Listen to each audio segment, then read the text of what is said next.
Hello, everybody. I am Lois Hollis, and today I am moderator to the talk on shame and guilt. And we called it Confronting Shame and Guilt because we do not want it in our lives. We have 4 experts talking today, and luckily each one has a part of the shame guilt scenario. And as you know, we could have 4 more and it still would not be saturated. However, we're going to begin with Monica. Monica, you're on. Hello, everyone. I mean, it's kind of funny that I can say like shame and guilt is my jam, right? Yeah. So I'm a founder of the Revelation Project and the Revelation Project podcast. And my work in the world is all about disrupting the trance of unworthiness and helping women remember the truth of who we are.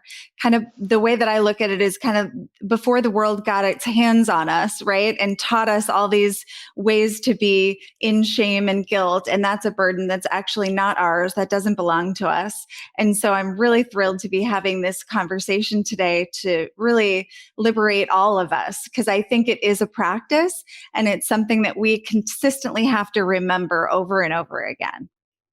So I'm going to hand it over to Pollyanna. Monica, can you tell us your website, please, first? Yes, you can go to jointherevelation.com. And I also have a podcast, and it's called the Revelation Project Podcast. Thank you. Yes. Okay. You're next. Thank you. I'm Pollyanna Laura, and I am actually a litigation attorney in Los Angeles, and now I am transitioning into... You just went on mute, Pollyanna. Right, because I'm hearing the echo. Ah. Okay. So I'll get through this quick because I'm hearing my own echo.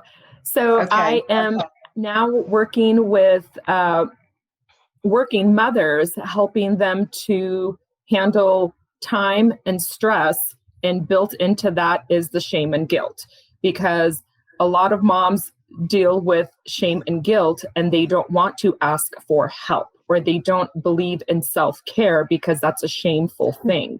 And they feel guilty putting their needs ahead of their children because society has imposed these requirements, if you will, or these stereotypes of what mothers should and should not be doing, A, for themselves, and B, for their children. And I was a number one victim of that. I kept thinking I have to do this for the kids, this for the kids, and this for the kids. And at some point it just got overwhelming and there was no longer a me. And because I wasn't the best version of me, I wasn't the best mom I could be to them. So shame and guilt was a very big part of my journey. And one obstacle and one shameful and guilty feeling at a time is how to get past this. So I'm happy to answer any questions our guests may have. And I think next is Tracy Osborne. Okay, Paulina, your website? Oh, PollyannaLaura.com. It's very unique. It's very special, but it's just my name.com. Thank you. Okay. Tracy. Hi, everybody. I am Tracy Osborne. I am a certified trauma recovery coach and certified cognitive behavior therapy coach practitioner. That's a mouthful. I am also the founder of Trauma Release Coaching, which is my company. I work with women survivors of domestic abuse and sexual assault and help them to move past their past so they can create a life they can cherish. I am the host of Releasing Trauma Podcast, which is a survivors podcast, bringing trauma experts and survivors to our listeners so that they are reminded that they are not alone. My website is traumareleasecoaching.com. Thank you very much, Tracy. Okay, Lauren, you're on. Hi, I'm Lauren Carlson, and I am the author of books on consent for kids and how to relate parents or relay to parents what it is that a victim is needing, because a lot of times there's a gap between what a victim needs and what a parent knows how to give. if that parent is not a victim themselves. So I have written workbooks on how to talk about consent to children. My journey to live without shame comes as I am a victim of rape. And as my virginity was stolen from me, all of my adult life has been factoring or coming from the fact that I was unconscious when it happened, so I had zero answers. And all that did for me was I fell into the trap that so many victims do, and they blame themselves because there were no other answers. All I knew was my part of it. So it really changed who I was as a person, and I was afraid to admit that. I didn't want people to know me as a rape victim. I didn't want people to know that I was still hurting from it. 10 years later, why, I'm a strong woman. Why would that still bother me? So I didn't talk about it. My husband knew, but we didn't discuss it. And I can tell you the day that I felt it was more than a decade after it happened, and I felt as if I was constantly carrying this. I describe it as a dark cloak. It's heavy and it was uncomfortable, and I carried it everywhere, and it kept me from really connecting to people, but also just being myself because I thought these things about me. And I remember the day I heard something on the radio, and I just got out of the car, and it was as if I had just taken that cloak off, and nothing about the event actually changed. All that changed was my perception of it and my perception of me based off of what happened. And through my work, figuring out how I can make something, I hate the phrase, I want to make something positive out of it. It makes me cringe. I don't enjoy that. But using what I know to then connect parents and children so that we can help prevent these things or help make it a little easier for a victim if this has happened. So my website is imperfectlybold.com, and I have a children's book called My Body is My Own, which is just the beginning of talking about boundaries and telling little boys and girls that it's okay to have their own opinion and to say no. Thank you, Lauren. I'm going to follow Lauren because she brought up something very, very specific. And it's interesting that everyone that I've helped with shame guilt work has the same type of experience. Lauren experienced it as a black coat. When I work with people, we talk with the emotions, and the emotions inside of us, like depression, anxiety, fear, anger, have the shame inside of them. They hold it for us so we can continue our journey. And it's also seen as black spots, black parts of their arm or leg, a black coat, a black blanket. And nobody has corresponded with each other. It's just that independently, 100% of the people find it is a dark blanket, a covering. And this leads me to my take on shame and guilt is that I see shame guilt as an energy. And it's a black, negative, destructive energy that enters us, and it turns our positive emotions into negative ones.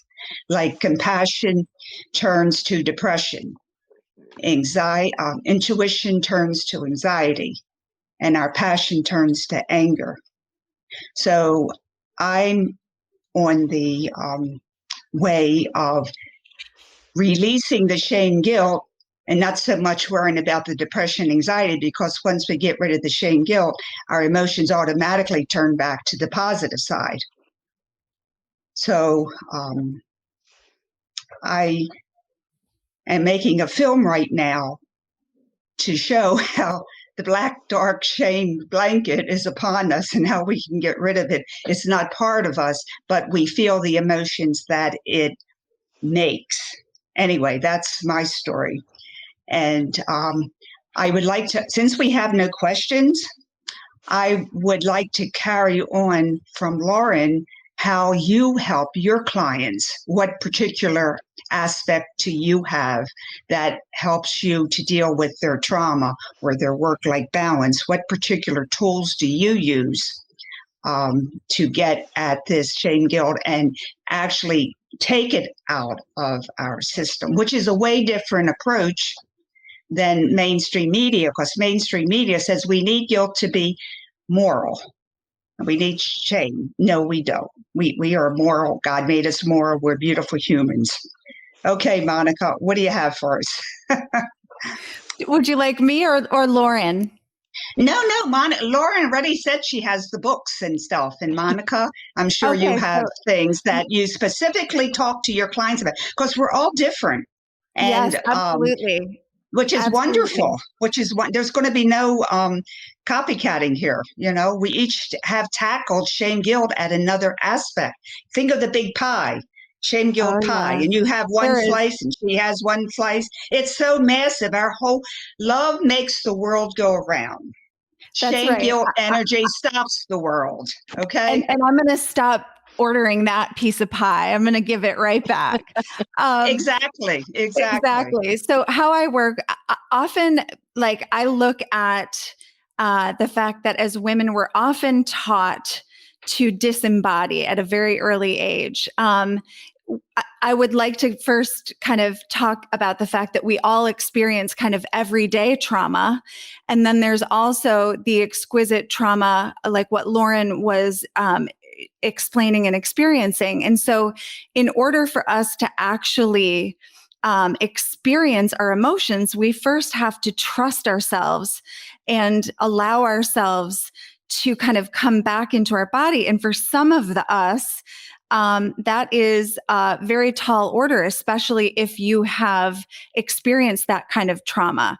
So a lot of times when I'm working with women, there's often a gentle invitation, but always trusting that she knows exactly what she needs. She has her own answers. So as a coach and as a facilitator of this work, what I'm often doing is co-creating the ability for her to kind of come back to home to herself and to, really start to pay attention to the emotions that have been unresolved. Because when I think about what Lois just explained, there's often almost like you could look at it, I call it like a forgetting or almost like an energetic dismembering that happens. And in order for us to really kind of come back home to who we are, we have to remember who we were before the world got its hands on us, sometimes physically, right? And otherwise emotionally. There are all kinds of different ways that we've been taught that our body is not a safe place to be, especially as women. And as mothers, it's incredibly important for us to do this work because, of course, we have to nurture ourselves first, because then we are the ones who are nurturing our children. And so to do that healing work and to foster that trust again within ourselves, it really starts to allow us to heal those wounds that are also generational wounds that often kind of come through us without us even realizing or wanting that to happen. So it's very, very important that we kind of start to pay attention to actually our emotions have a lot of wisdom. And when we're ready to feel them and can trust ourselves to do so, that is part of the healing journey. Yeah, Monica, I want to elaborate on your talk, because unless we feel good enough to release the shame and guilt, we'll never do it. So we have to feel good about ourselves. That's why I named my film I'm Good. And I said I'm good for many, many, many times in my life. I'm getting an echo too. So I think, Monica, what you're saying, you can't release the shame and guilt because you don't feel worthy enough to release it. And I think I have worked with a lot of people in that state, because you would have done it. But you're so much entrenched in the negativity that you can see how the negativity is not you. You have to see yourself as beautiful, positive, wonderful human female before you can get rid of the ugly, silly, distortive, negative shame guilt. Yeah, and I love what you're pointing to, because it really falls into this realm of self-approval, and Yes. so I'd actually love to hear what Tracy has to say on the subject. Okay, Tracy. There you go. Wow. So, one of the things trauma survivors tend to do is hang on to our past. And part of our past is that shame and guilt. If we're in a domestic abuse situation, we are told repeatedly, it's our fault. It's our fault. I didn't want to hurt you, but you made me do it.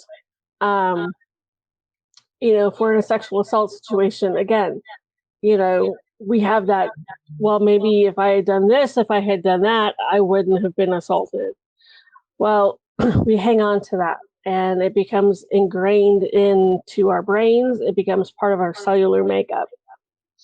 And we have to let go of that past in order to let go of those emotions. We have to stop holding on to the past, stop playing the what if game, uncover our limiting beliefs, and start changing those into a more positive. And as we do that, and we start to forgive ourselves, that shame and guilt will eventually start to go away. Love that. I want to kind of elaborate a little bit on that, Tracy, too, because I love how you went to self-forgiveness and self-compassion. Oftentimes, I think, again, to go back to this kind of the way that we've been trained, the last person that we're trained to kind of love on is ourselves.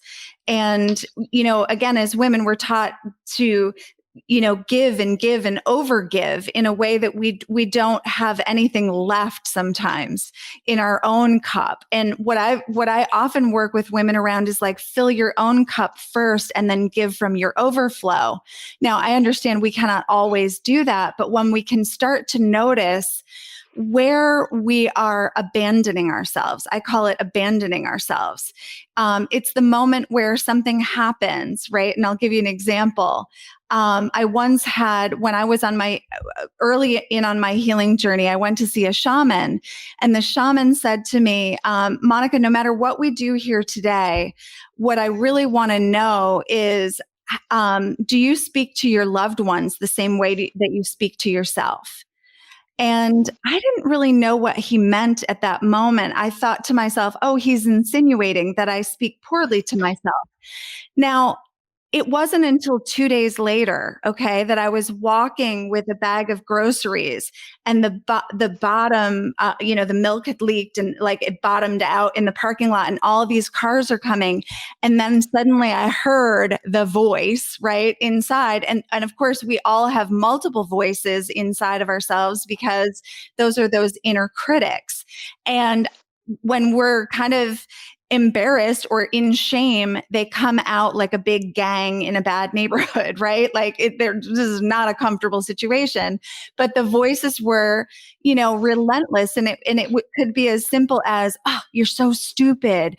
Pick it up. Like, can't you do anything right?" Like hearing the voices and starting to actually recognize those voices as being voices that were created for our own survival, but as adult women, they're no longer needed. And to start noticing and intercepting those voices, and to alchemize those voices into voices of kindness, voices of approval, voices that come in and intercept and almost stand there like a best friend would and say, she's doing her best, right? She's amazing. She's good, right? And to start really, whenever I was noticing that I was seeking out there, I would almost like energetically bring my hands to my heart and pull it back in to mirror that self-approval here first. So I hope that makes sense. But that's one of the ways that I work with shame and guilt. Is first thing is noticing that inner voice.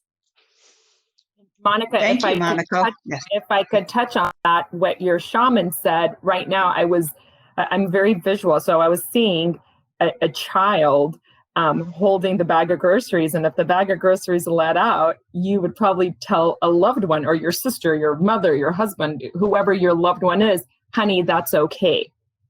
It's don't cry over spilt milk, right? Right. Honey, that's okay. Let me help you. It must have been the way the cashier bagged it, but you would have not imposed that guilt or that negativity or that judgment on your loved one. But it's so natural for us to do that to ourselves. Like, oh, I'm so stupid, or I tried to carry too many things at one time, or I overstuffed the bag. But I find it very interesting and enlightening to first think, would I say this to my loved one? Would I yell at my son if the bag of groceries let out? Of course I wouldn't. I would shift the blame and the negativity onto the cashier, the stupid company that made the plastic bottle that's housing the milk, like every other extension of blame except to my loved one. But when it comes to us, I'm like, I'm the first one. It's my fault. I shouldn't have bought that big of a gallon, or fill in the excuses of why that is my fault. So I find that very inspiring to have that kind of record in the back of my mind saying, Pollyanna, would you talk like that to your loved one? And I guarantee you that I would not. I'd be much kinder and loving and empathetic and supportive of everybody else except me. Totally. So I've lost the visual on Monica and Lauren. Are you guys okay? Okay, you do? Yeah. Okay. So I wanted to say what Monica said about how before the world gets to us, that is something that I hold very dear to my work, because I like to think of your child. You're given a child, and they come out and they're so nice and they still like you, and then it comes later, all those things are going to change. And I truly believe that we have those couple of years where we can really teach these children how to do all those things that we wish we knew. Because a lot of times, and especially with women, I do a lot of work about male victims and how their trauma is so different. But women and girls are taught you're supposed to be nice. And if a man hits on you, or if a man buys you drink, then maybe you owe him something. And a lot of my belief is that women, especially because we are told we are the peacemakers, we are the hostess types in any type of situation. You're supposed to be nice, and we feel ashamed to have our own opinion and to say no. So even though in so many situations, maybe someone didn't exactly say no, it was because they felt ashamed or felt guilty that a man was showing them some kind of interest, and she didn't like it. So what you said when, before a child gets to us, this is when I believe if you teach a child how to say, oh, I don't really want to play that way. See, I believe that that's a conversation on consent. And now you have just taught your child consent, and you've never talked about sex. And to me, that's what my work is. I am teaching children to be empowered. They're allowed to have their own opinions, and they're allowed to say no. And then also, we're teaching children to respect the opinions of other people and not to be ashamed of that. Because how many women have gone out and said yes to something that they didn't even want to say yes to, and because they were ashamed to have an opinion, they didn't believe that their opinion mattered. And if we can take 5-year-olds and teach them, you know what, if your friend keeps knocking down your blocks, you don't have to play with them. See, to me, I feel like you are empowering children to know what it is that they want, how to verbalize it, And then also how to understand when other people are saying, nah, I don't feel like doing that. And to me, those all come from a shameful, I feel bad that I don't want to do that thing that you want to do. And it seeps into sexual relationships and romantic relationships and work environments and all of those things, especially for women, because we are the pleasers. We are taught that our opinion is not as important, and you shouldn't have that opinion because my opinion's this. So for me, all of it, if you let go of that shame and you show your child, I'm allowed to say, I don't feel like going there for no reason. You don't have to. Then you're teaching your child they're allowed to say, nah, you know what? I don't feel like hugging you. And that to me is so empowering, and I love it. And it all comes from us not being ashamed that we have an opinion. Lauren, I want to, I love the expression, no is a full sentence. Yeah. Right? Yeah. Yes. Yes. Yes. And also what you're pointing to as well is this idea of, as parents, we get to make mistakes and we get to apologize for our mistakes. We get to be transparent about the fact that we don't have it all handled. So part of this is also messy, what I call messy work. And it's like reminding yourself to say yes to the mess. Because sometimes in order to break these generational habits, we kind of have to catch ourselves in the act of kind of like, business as usual with parenting our kids. Even with our best intentions, sometimes we're pulling that forward. And what we really want to do is disrupt it. Right. So like I can just think, just you saying that, I thought of an example of a couple of weeks ago, I was in the car. I have 3 young children, they're 10 and under, and the car can be very loud. And I was just, and we were getting home and everyone, what can I do? What can I eat? What can I do? Oh my goodness. And I snapped and was just like, no one talk. And then everyone's like, oh my goodness. And inside they're thinking, what did I do? And I knew that. And I said, we were, oh my goodness, I could have just gone through with it. You guys are being loud and you asked too many questions. And I said, I'm sorry. I'm having a lot of anxiety about all these other things, and it's not you. And the 4-year-old doesn't have any idea what that means. The 10-year-old gets out of the car and he said, sorry, you had a bad day. And instead of just doubling down and saying, no, it's because of you or whatever.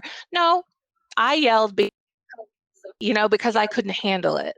But I love being able to show that to a child. And especially my son, I feel that it's extra important to be able to show him, this is what an adult can do. And you grow up, and if you get married, this is what you will say to your spouse. I'm sorry, this is not about you. And I'm no longer ashamed to admit to these very small people of mine that I know I'm just having anxiety, or whatever it is. There's a lot of, it's an adult thing or a grown-up thing, whatever. But it's I love human thing. Yeah. Right. It's a human thing. But I don't feel bad. And I feel like being able to be vulnerable with allowing my children to know, no, there's so many things going on and it's not you. I feel such a better connection. And that is something that 3 years ago, before I put down all of my shame, I could have piggybacked on all of that. No, I'm not worth it. I don't deserve to do this. And I think it's important, show those sides. And I'm not afraid. No, I had an anxiety high day. Okay. That's it. I'm human. Oh, well. Right. Yeah. Right. Yeah. I have 3 kids and they're loud. Yeah. Lauren, you bring up a good point about defending your position. Right. The more excuses you bring to a situation, the more shame, guilt you are inviting to yourself. Like, I'm so sorry I'm late, the car broke down, the kid had a messy diaper, You can go on and on and on, but that's shameful. What you could say to the person, thank you so much for waiting for me. Never, never explain unless it's necessary. Explaining is what we women tend to do. We're always defending our position. Just say Lois, no. I think There's another good one. that ties directly into shame and guilt. We're ashamed Yes. that our car broke down. We feel guilty Right. that we Yes. have three Yes. kids. You screaming and don't having whatever. advertise the shame guilt that's out there, and never say my shame. You do not own shame, and you don't own guilt. It's the shame, the guilt. And we never say, oh, it's such a shame that it's raining, I can't have the barbecue. No, it's sad. It's unfortunate, but we can't invite shame guilt into our lives. We got to kick it out. Right. And if Lois, I can add on to one thing, and I think Lauren touched on it too.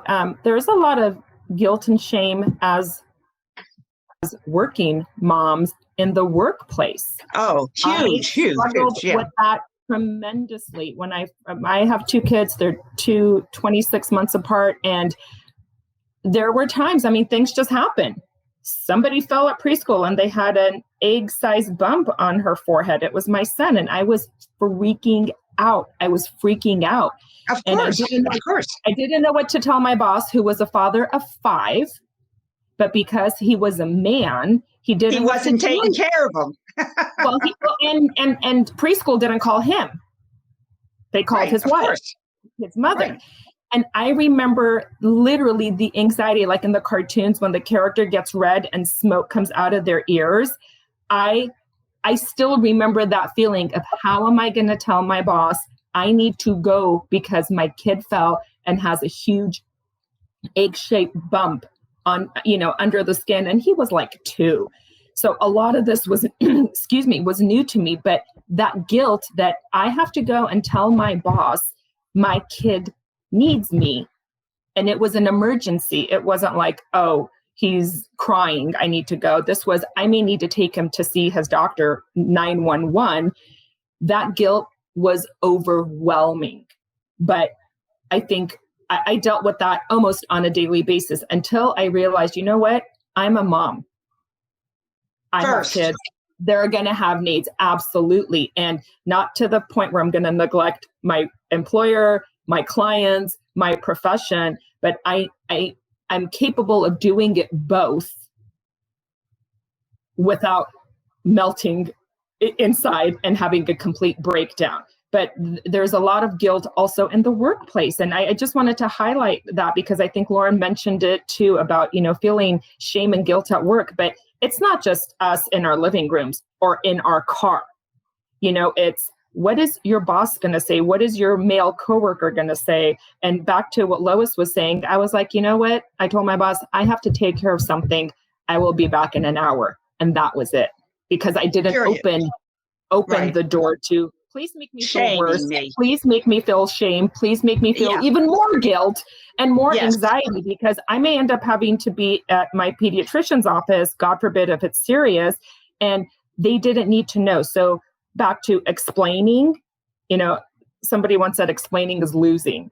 And I've always remembered that. And so they don't need an explanation because I already have shame and guilt in me. I don't need somebody to multiply that because, I think shame and guilt in the workplace is very real too. Now, when someone does the shaming, we all know how that comes across. I have a couple sentences that we can use to be neutral. That's an interesting approach.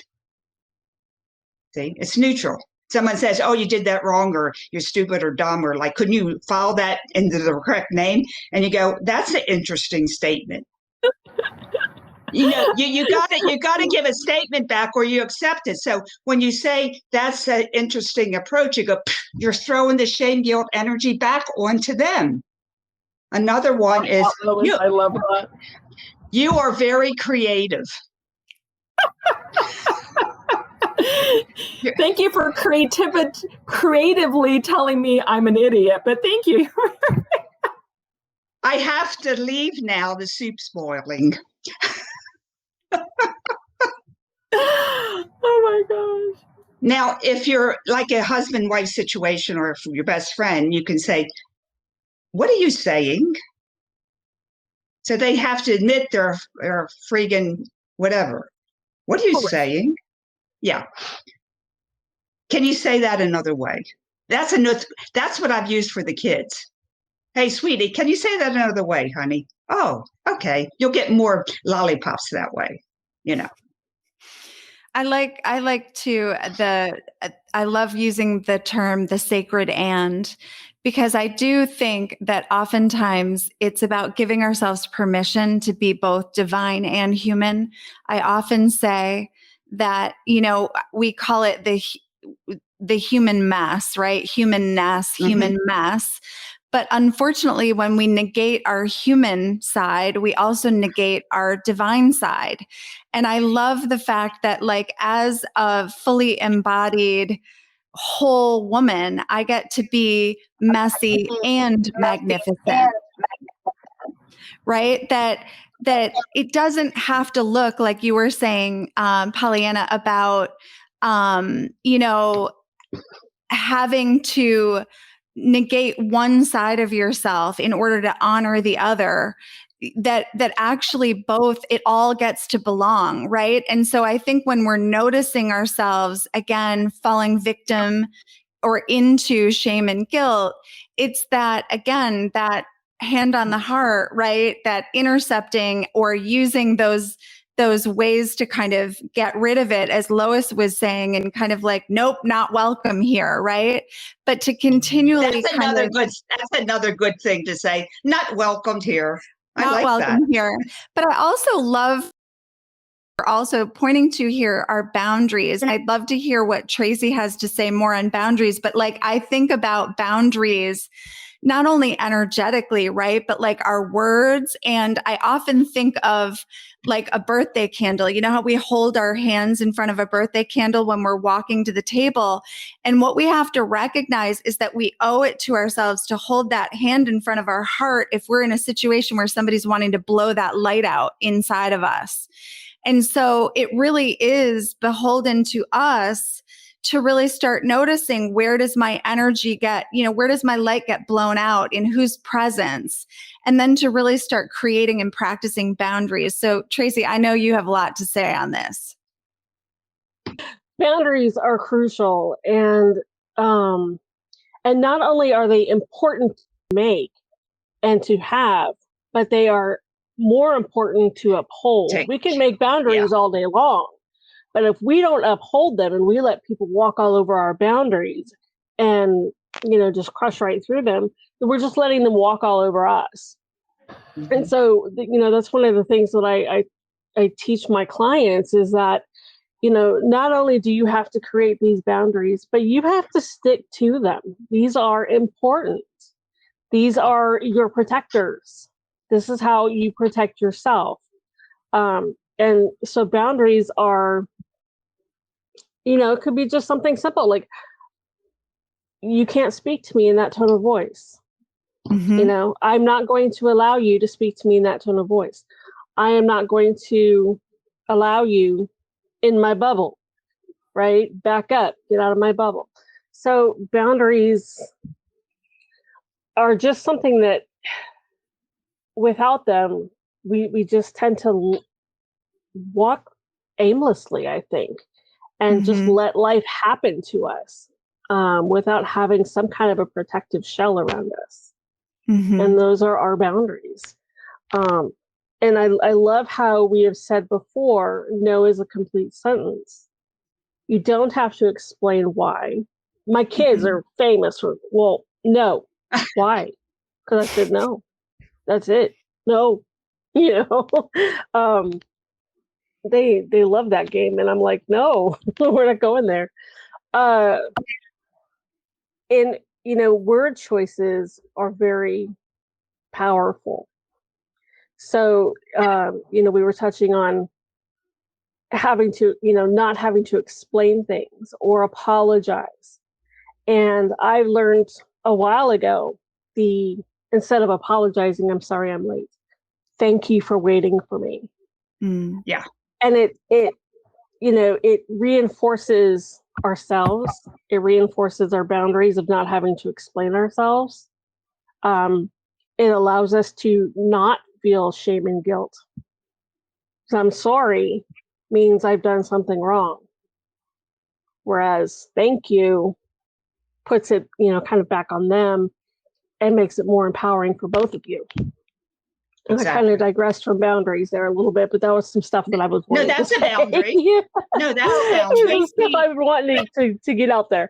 Tracy, as you were speaking, I'm already thinking, I remember feeling shame and guilt about setting boundaries. Oh, absolutely. Right. I'm completely sincere. I mean, like even something dumb as my children are getting older, they're spending more time doing their own thing. And something very simple as I've just started watching like dumb TV again, because sometimes that's my outlet. Like 30 minutes, I just want to watch a cupcake show or whatever. And they'll come and they'll just grab the remote and change it. And I'm like, am I a ghost? Does nobody see me? And so as far as the boundary setting, I've started saying, child A, did you not notice I was watching something? Mm-hmm. But a few years ago, I would have struggled because I don't want to hurt their feelings and I want them to come and sit on the couch with me. But in doing that, I'm not setting a boundary for me.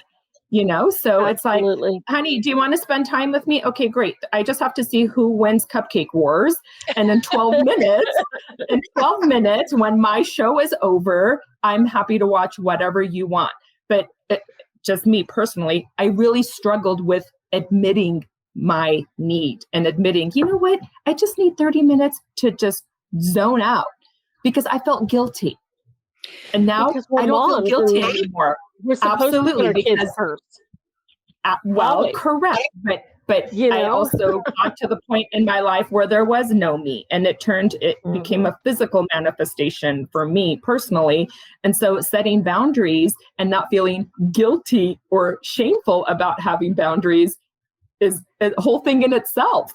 So I just real quick, I just want to add on that I find that most mothers probably feel that way, where they feel bad anytime they are going to, I think Monica was the one who said it before, or maybe it was Pollyanna, where you feel bad when you took a long shower. You feel bad when you're doing things, when you're doing things for yourself. I have turned it into realizing that I am teaching my child how to be a better human when he or she has a child. So I'm no longer ashamed to have a boundary.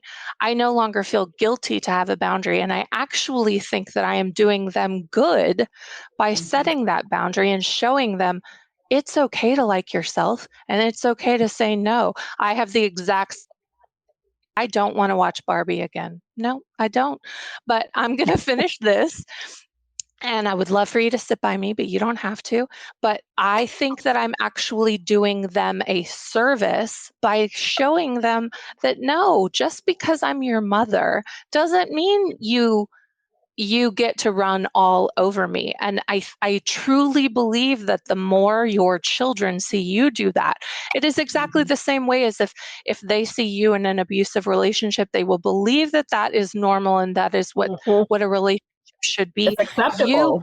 You treating yourself with boundaries and not being ashamed of it. You are showing those children how to be humans when they are then adults and have to set boundaries, and they will be less ashamed because, well, my mom, no, this is how I was taught, and I love that. Well, and not only Lauren, but you're also teaching them to respect people and respect other people's boundaries. So it's a twofer right there. Right. Well, and to me, that is the bigger part. Yeah, but also what Lauren is saying, you're also teaching them to have boundaries for themselves. Right. Mm-hmm. So they will grow up and respect themselves, also know how to respect others, and also know that someone needs to respect them. So you're setting them up for finding, loving relationships or friend relationships or work environments where they are respected. And you're showing that all by saying, nope, I'm going to watch cupcakes. One thing I would love to share is when I discovered in my 40s that I was in an abusive relationship, I recognized, I didn't know that there was such a thing as emotional abuse. And of course, Lois, you've shared with us that you had experienced as well, right? Like there's been a way that I think we've all experienced trauma, and there's different kinds of trauma. There's physical abuse. There's people stepping on our values, our boundaries, emotional abuse, etc. And one of the things this brings up for me is the fact that when I really started to unpack what emotional abuse was, I recognized that it's like a tiny 1,000 paper cuts, right? Like it happens over time. Like it's not about blaming yourself, but once you can recognize it and now it's time for me to take responsibility and to start to take care of myself. And something that was really powerful, and I'd love to invite anybody who's listening to this to do, is to sit down and write your own Bill of Rights.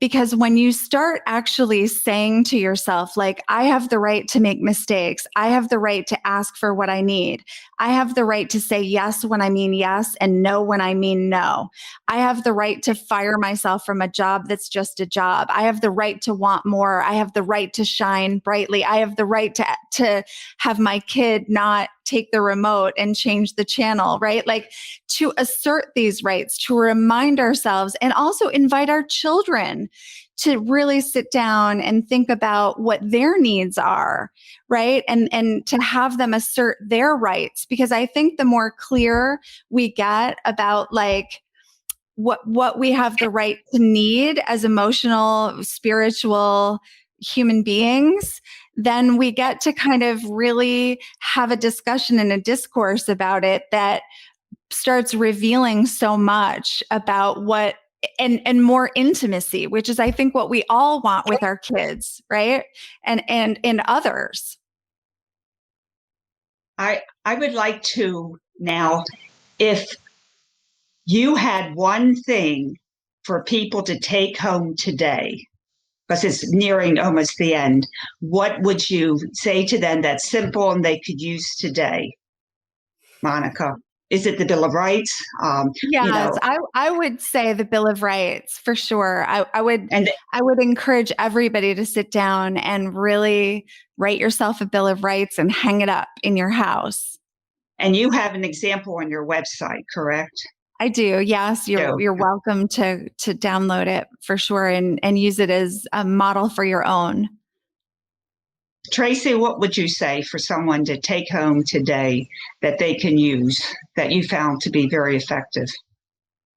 For me, it's reminding people that their trauma, their shame, their guilt, it's not their fault. It's okay to let go. And that, I think the biggest thing is that, whatever it is that you're going through, you're not alone. There's somebody else out there who's been going through almost the exact same thing. And that's huge, because shame guilt makes us isolated. Yes. Shame guilt puts us in the isolation prison. That's what I call it, the isolation prison. Mm-hmm. And what Tracy has done is brought trauma victims together, and they go, oh my, I'm not alone. And, that is huge, exactly. Tracy. That is so huge, because the biggest thing that traumatized people do, which we all have had trauma. We just live on Earth. That's enough of trauma. So, it's true. We all have PTSD. It just depends on what degree. So bringing people together, Tracy, is so huge. That in itself is making that whole for people to say, I'm not alone. Yeah, it's very important. Lois, can I just pick up on that as my closing sentence? Please. The one thing, as far as I would say primarily to working moms, is there is no shame or guilt in asking for help. I dealt with that for years. I really wear a Wonder Woman costume under my clothes. And if anybody ever got the hint that I needed help, I failed. I was a failure. And so it took years for me to admit the fact, you know what? I'm okay being in a carpool. I'm okay if somebody has to pack their own lunch. It's okay if somebody has to leave practice early to get to dance rehearsals. So my one takeaway is there is no shame or guilt in asking for help. because you are not in this alone. And shame guilt puts us in a dark, lonely corner. And once you're there, it's debilitating and you're not at your best for yourself or your family. Thank you. Paulina, what was your first person that you asked for help? What was your first thing that you did? So I'm crazy. I would drive about 25 minutes to give my kids a ride home from school, which was less than 1 mile from home. 1 mile. And wow. Because I felt ashamed. I wanted to be the mom in the pickup lane. I wanted the kids to run to my car because all the other kids were running to their parents' car. Or I think it was their parents. I mean, who knew who was getting in whose car? But I asked a girlfriend, I said, hey, if you're going to drive by school, I'm stuck in a mediation. I just can't get out. She's like, are you kidding? Absolutely. It's 1 mile. And it killed me to have to ask her. And the kids were so excited. They call her Auntie. They were so excited. Oh, Auntie so-and-so came to school. I'm like, you guys were happier to see her than you were, to see me in the drive-through lane. What's going on here? And that was step one, just to ask somebody if they could give my kids a ride home from school. And it relieved so much anxiety and stress and guilt. And the kids were thrilled. So that was step one. Just ask a friend for a ride. Very simple, but very impactful. Thanks, everybody. Okay, Lauren, what can you say to us mothers? So I think that the most important thing that people need to remember, especially moms, is it's okay to feel what you're feeling, and you don't have to be afraid of that. So if you're having a bad day, if you're like me, and there were days where I had PTSD and panic attacks, it's okay. And especially following a trauma, everyone's going to heal in a different way. And people want to say, here's what a normal victim looks like after. No, I didn't do that. There's no normal victim. But for people to say, well, why didn't you do this? And why didn't you do that? And you think, oh my goodness, I'm supposed to go to the police instead of going to my final that next day. I'm supposed to feel good about whatever it is you're supposed to. And I fell under shame that I wasn't doing those things. You weren't supposed to want to go to court and tell your story because maybe it would traumatize you more. I didn't have any of those things, and I felt like maybe they thought I wasn't victimized because I wasn't feeling what they thought I was going to be feeling. So everything that I say to myself and to my children, it's okay. It's really okay. And don't fall into the trap of then feeling guilty about your own emotions. And you're allowed to say no, and you're allowed to be sad. My mom used to say, if all you do today was just get up, if that's all you can do, then you did it. Check, you did everything on your list. If that's all you have the ability to do that day, then just do it. Especially during COVID, there were times where that was all I could do. I mean, we were shoved into one kid potty training, 2 kids e-learning, and we had never done it before. And then my husband here working, all 5 of us in, and I couldn't go to the gym, and I could, everyone's in each other's face,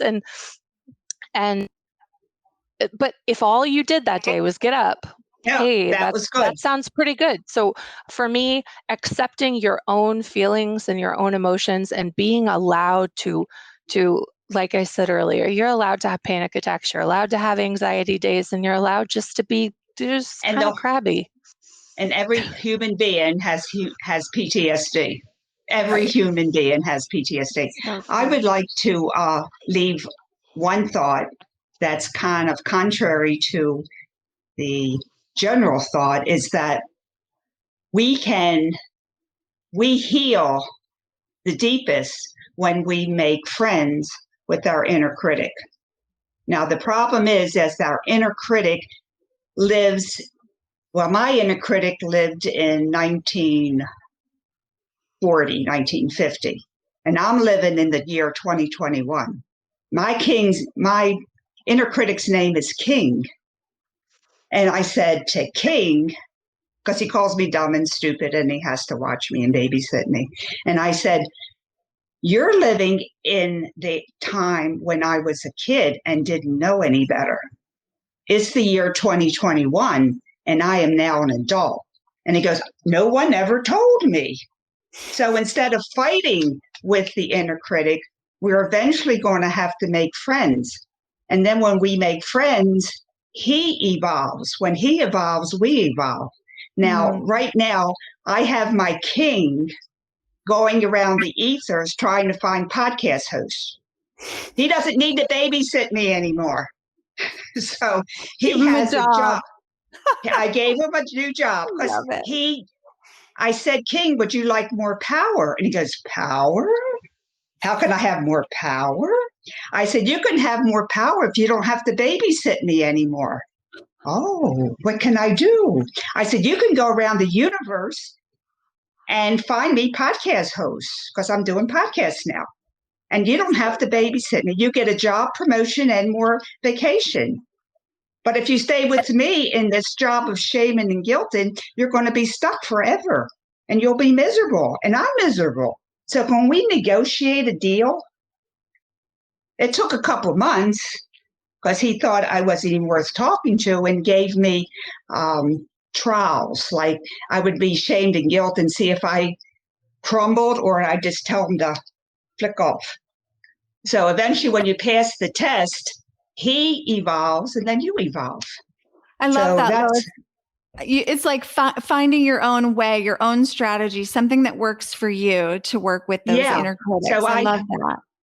Yeah. And some people have more than one, and that's harder. I only had one, and it was a male. If you have a female critic, it's much harder. And I worked with some client that had 3 inner critics, and we took a few months. But anyway, we all became friends and, negotiate. We negotiate. So my inner critic's my best friend at this point in time, but it took some time. So I would like to leave that possibility open. I love that. Well, thank you, ladies. This has just been such an enriching conversation. I think we did an awesome job, and we're going to get a recording, and who knows, we may just keep showing it off. Great. I would like to keep in touch with all of you, and I will reach out separately. And it's been an absolute pleasure meeting you and hearing all of your stories. Likewise. Yes. I haven't received any notes, but shame guilt is not popular at this point, but it's so common, people don't know they have it. And that's where the education comes in. People don't know they need us. We have to educate them to know that they need us. They all need us. Blessings to everyone. Thank you so much. And let's keep in touch. Take care. Have a good day, everybody. Bye. Bye, everybody. Bye.